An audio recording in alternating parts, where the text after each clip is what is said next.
but I am going to focus on today, is really different larger forms of genetic variation involving essentially gains, losses and inversions of sequence. So showing here is a 30 in the simple diagram.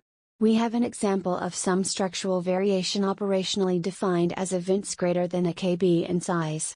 So we have pieces of DNA that sometimes become deleted.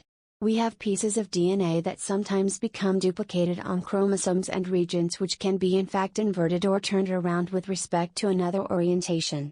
So this very busy map here represents probably about 3 years of work in my lab, just to kind of characterize the general pattern of structural variation in 8 human genomes.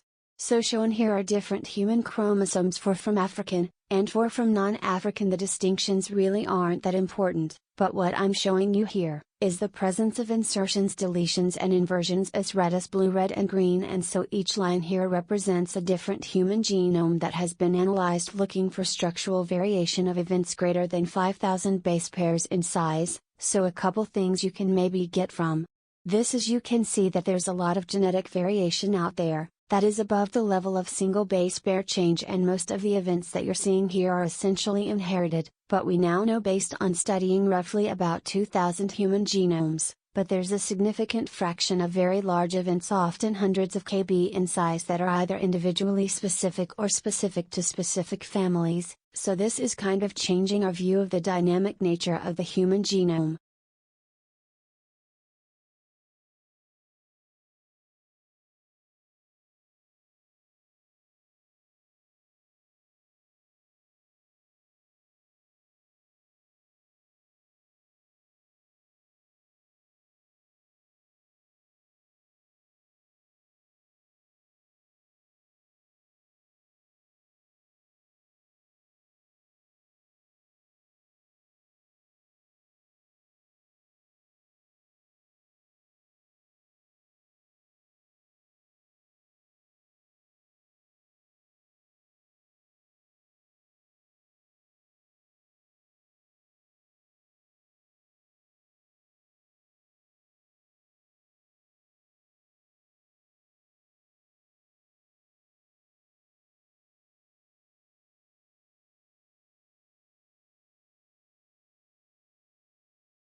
Interviewer, in an article that you wrote that I just read, you said you wished you could take everyone back to decades ago to look at the Florida Keys. Interviewee, 50 years ago. Think about how much change has taken place in that short period of time. We have managed to consume on the order of 90% of the big fish in the ocean, the tunas, the swordfish, the sharks. They're mostly gone. Until recently people have had the belief that there isn't much we puny human beings can do to change the nature of the ocean.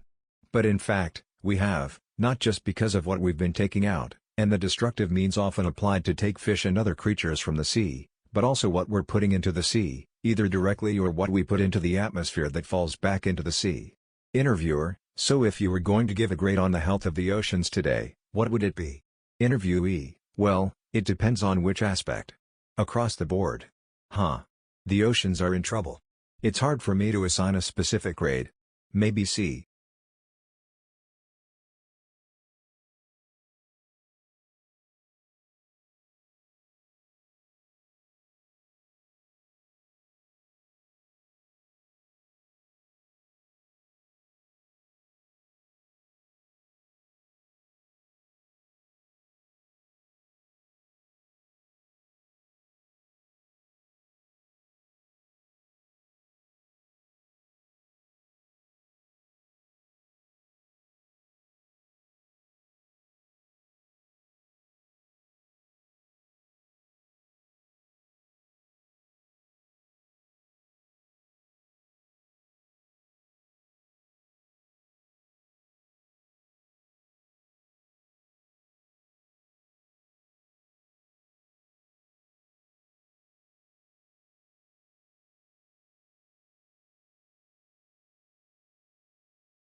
The key to forming strong brain architecture is what's known as serve and return interaction with adults. In this developmental game, new neural connections form in the brain as young children instinctively serve through babbling, facial expressions, and gestures. And adults return the serve, responding in a very directed, meaningful way. It starts very early in life, when a baby coos and the adult interacts and directs the baby's attention to a face or hand. This interaction forms the foundation of brain architecture upon which all future development will be built. It helps create neural connections between all the different areas of the brain, building the emotional and cognitive skills children need in life. For example, here's how it works for literacy and language skills. When the baby sees an object, the adult says its name. This makes connections in the baby's brain between particular sounds and their corresponding objects. Later, adults show young children that those objects and sounds can also be represented by marks on a page. With continued support from adults, children then learn how to decipher writing and eventually to write themselves. Each stage builds on what came before. Ensuring that children have adult caregivers who consistently engage in serve and return interaction, beginning in infancy, builds a foundation in the brain for all the learning, behavior, and health that follow.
Thermodynamics. All right, let's start.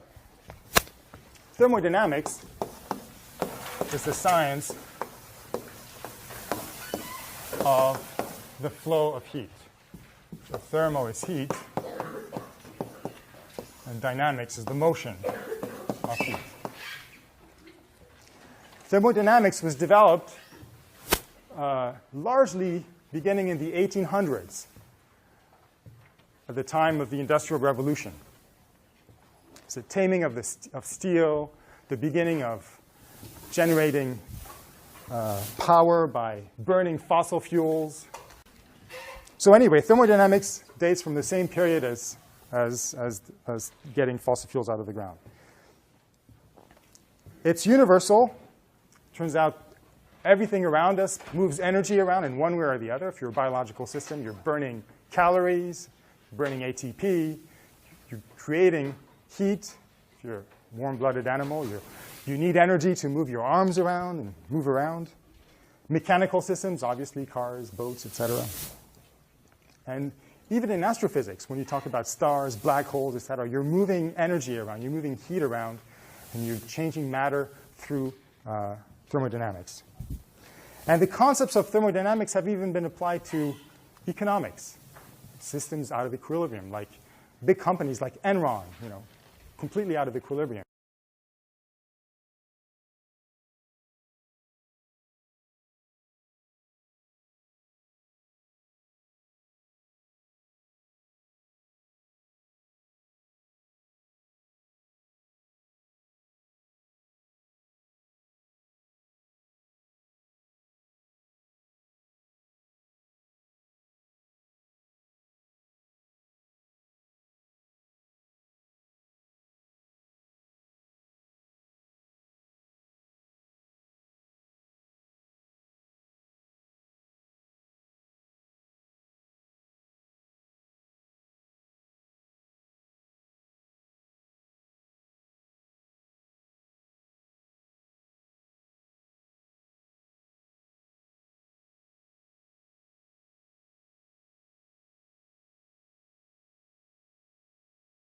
A wind turbine is a device that will convert wind into mechanical movement, which we can use to power a water pump or electricity generator. Now, the power that a turbine creates is obviously dependent on the wind speed, but it's also dependent obviously on the number of sails, the area of the sails, and the angle that the sails makes to the wind. So if you can imagine, if the turbine blades are flat onto the wind is just going to sort of bend it. But if they're at a slight angle, when the wind hits it, it's going to turn the blades, and we can use that for powering things. Now, we're going to have a go at making some very, very simple paper windmills, the sort of things that you can make from the bits and pieces lying around at home, and use that to drive a very small generator to power electronic devices.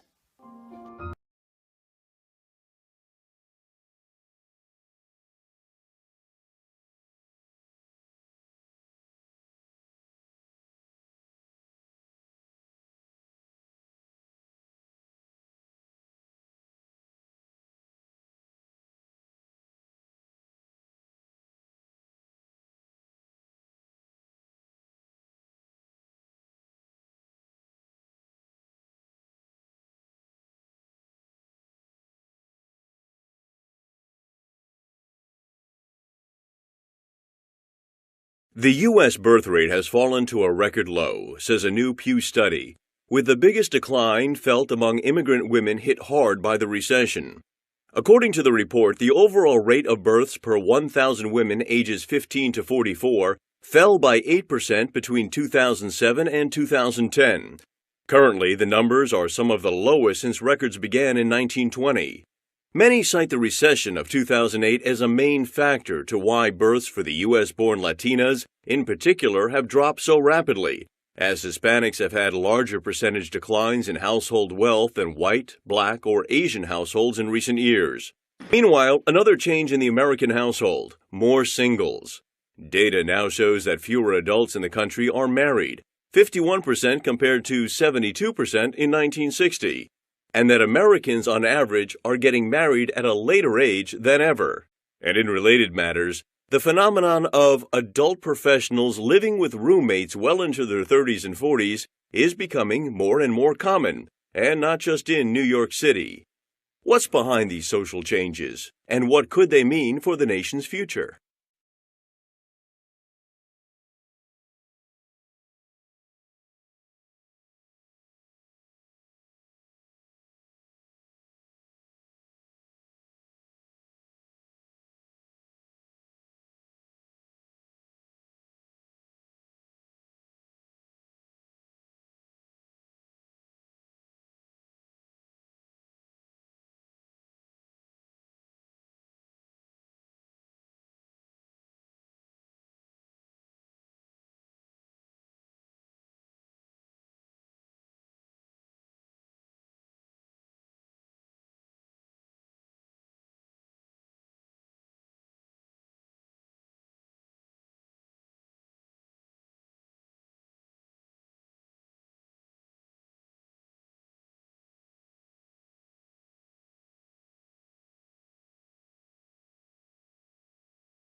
The brain is basically built from the bottom up. First, the brain builds basic circuits that are responsible for basic skills, and then more complex circuits are built on top of those basic circuits as we develop more complex skills. Biologically, the brain is prepared to be shaped by experience. It's expecting the experiences that a young child has to literally influence the formation of its circuitry. It's built into our biology. The interaction between genetics and experience that shapes brain architecture is embedded in the reciprocal relationships that children have with the adults in their lives. And by that we mean what we refer to as the serve and return nature of children's interaction with their adults. Development and the impact of experience on development is not a one-way street. It's a back and forth interaction. The brain is a highly integrated organ which has multiple sections that specialize in different kind of processes. So we have parts of the brain that are involved more in cognitive function, and other parts that are involved in processing of emotion, and parts involved in seeing and hearing. So if a child is emotionally kind of well put together and socially competent, that will affect more positive and productive learning. And if a child is preoccupied with fears or anxiety or is dealing with considerable stress, no matter how intellectually gifted that child might be, his or her learning is going to be impaired by that kind of emotional interference.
Sea creatures are inspiring the latest devices that harness wave power.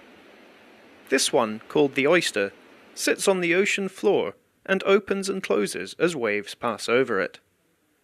Cables attach it to generators on the shore. Since November 2009, it's been powering 9,000 homes in the Orkney Islands. Another device looks like a snake. The anaconda is made from a rubber tube filled with water that floats just below the surface. When a swell hits the front of it, the tube is squeezed. A bulge ripples down its length and powers a turbine in its tail. Prototypes are currently being tested, but the full-scale version will be 200 meters long. This system also looks like a snake, but this one is made of steel. It floats near the surface, where waves make its joints move. This drives hydraulic systems that power electrical generators. Like the anaconda, it's still being tested. Results will prove if these devices are up to the job of supplying viable sources of green energy.